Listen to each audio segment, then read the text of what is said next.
तो दोस्तों, मैं सबसे पहले ज्योतिया माता को प्रणाम करती हूँ हाथ जोड़ के। और मैं ज्योतिया का बहुत ही प्यारा व्रत कथा सुनाने जा रही हूँ। कैसा लगेगा लाइक कमेंट शेयर जरूर करना। एक गांव में एक भाई बहन रहते थे जिनके पास उनके माता पिता नहीं थे।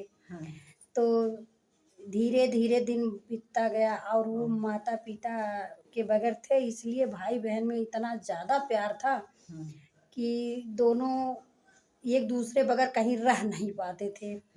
अब धीरे धीरे बहन उसकी बड़ी हो गई, उसने पास के गांव में शादी कर दिया। तभी दोनों एक दूसरे से अलग नहीं हो पाते थे और खुद को जुदा नहीं कर पाते थे। तो एक दिन उसकी बहन जो है यही सोचती थी कैसे हम भैया बगैर रहेंगे, ऐसे ऐसे। तो इसलिए जब त्योहार और व्रत आते थे तब बहन अपने पास के गांव में अपने भैया के यहाँ मायके अपने चली जाती थी और वहाँ व्रत पूजा करके फिर अपने ससुराल चली आया करती थी। ऐसे ऐसे कई साल बीते। उसके पास 3 बच्चे हुए बेटा। अब वो उसके पास बच्चे थे और उसकी शादी उसके भैया को हुई थी। तो उसके भाभी के पास कुछ भी नहीं था और भाई बहन का प्यार देख के उसके भाभी को इतना ईर्ष्या होता था कि इसको जब देख लेती थी तो वो पूरा मतलब अंदर से जलील हो उठती थी। एक दिन ऐसे करके जिउतिया का व्रत आया। अभी अपना जो है उठी और बहन भाई के घर, फिर पास ही में भाई का घर था, फिर ये चल पड़ी और अपने भाई के घर गई। बोली भैया मेरे लिए कपड़ा ला दो, मेरे बच्चे के लिए कपड़ा ला दो, ये ला दो वो ला दो, सब कुछ मतलब उनके भैया से कही। और भैया उनको इतना प्यार करते थे कि कभी नहीं करवे नहीं करते थे, सब कुछ ला दिए। अब भाभी उनकी सोच रही हैं कि ऐसे करते रहेंगे, मेरे पास अपने बच्चे नहीं हैं, इनको सब दे देंगे और ये आ जाती हैं खर्चा करवा लेती हैं, सब बचा रहेगा तो मेरे काम में आएगा। अब उनके मन में पाप समा जाता है। अच्छा, उस जिउतिया के व्रत के दिन माँ की कृपा से वो किसी बच्चे को नुकसान या उनको कुछ प्रकार का नहीं कर पाती हैं। फिर ऐसे करते करते करते करते सारा व्रत त्योहार फिर बीत गया। फिर अब की बार सोची चलो अब की बार जब आती हैं तो मेरे भरोसे अपने बच्चों को छोड़ के जिउतिया का व्रत करने चली जाती हैं और रात तक ले वो अपना कथा पूजा करके आती हैं। अब की बार जब आएंगी तो इनके बच्चों को मैं जहर दे के मार डालूंगी। तब जो है फिर जिउतिया का धीरे धीरे धीरे धीरे जिउतिया वाला दिन आ गया। अपना ये फिर जो है बच्चों को ले ली और पास के गांव में अपने भैया के पास चली गई।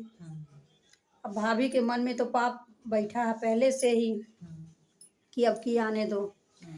अब भाभी के पास कोई औलाद नहीं थी तो उनके भैया बोल रहे हैं बहन वहाँ जाती किस लिए हो, अपने मतलब हस्बैंड को भी यहाँ ले आओ और बच्चों को लेके ही रहो, जो हमारा है सब मैं आपके बच्चों को दे दूंगा और यहीं रहेंगे, हम भी खुश रहेंगे, हमारे पास बच्चे हो तो है नहीं।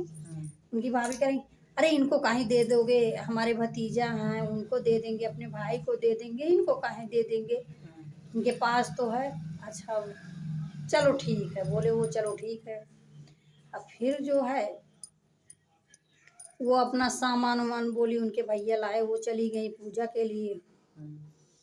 पूजा के लिए गई, इधर तो भाभी के मन में पाप था ही कि अब तो यहाँ तक बात आ गई है कि जो है सब दे देंगे इनको और कहीं ऐसा ना हो कि दे दें। अब वो पूजा के लिए गई तो दो कथा वो कहीं, दो चार गाना वो कहीं, ऐसे ऐसे करके सखी लोग बैठ के मैं गाऊंगी, मैं कहूँगी, मैं कहूँ, ऐसे ऐसे 9 बज गए रात।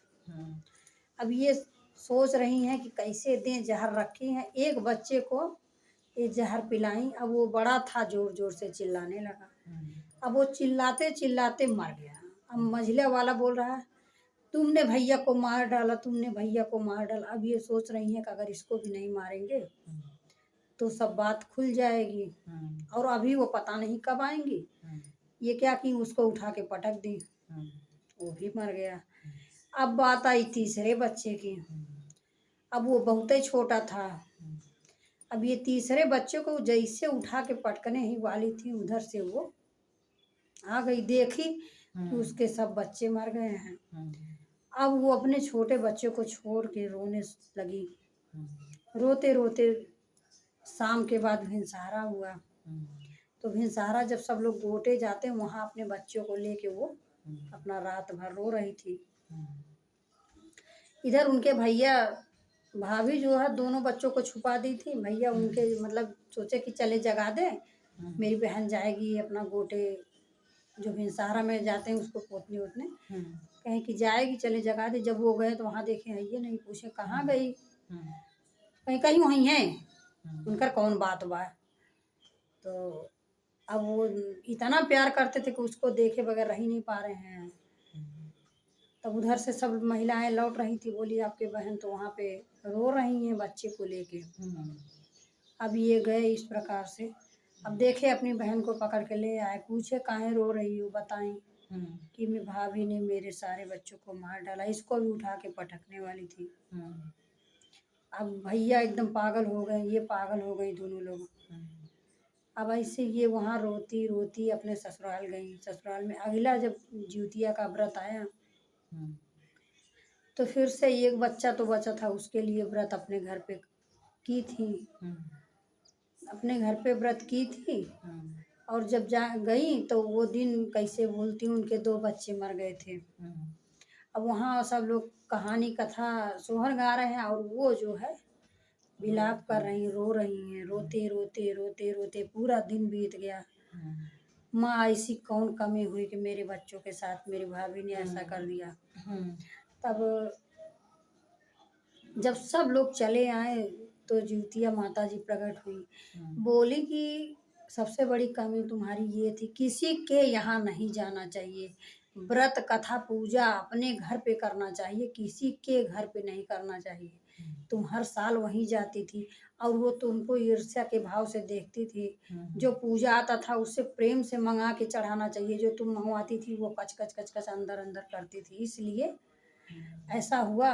उन जिउतिया माँ ने उनके बच्चों को जीवित किया और बोला कि आज के बाद कोई किसी के यहाँ जाके व्रत पूजा नहीं करेगा, जो भी करेगा अपने घर पे किए करेगा, तब मैं उसके साथ हमेशा रहूँगी और उसको हमेशा आशीर्वाद दूंगी।